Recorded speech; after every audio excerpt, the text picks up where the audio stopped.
Tu 2 ori pe zi culturism, fără a uita orele de uscare.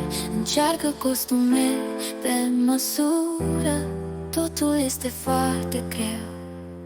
Și exersez mici ochii, pentru că te face să arăți lângorus. Din scenă în scenă, când mai pierzi acordat, dar este mai bine să strigi aceste cuvinte. Melissa, nu plânge, ho, ho, ho, pentru că pentru mine sunteți cele mai frumoase în diary.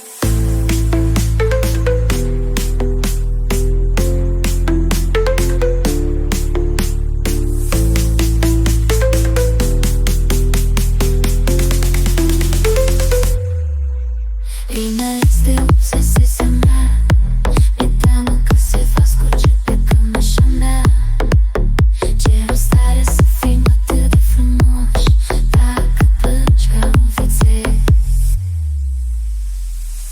Melissa, nu plânge, ho, ho, ho, pentru că pentru mine sunteți cele mai frumoase în diary.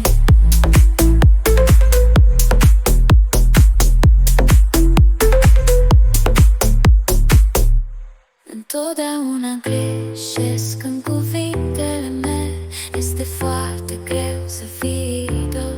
Interviurile mă înnebunesc, nu înțeleg întotdeauna totul. Melissa, nu plânge, ho, ho, ho, pentru că pentru mine sunteți cele mai frumoase în diary.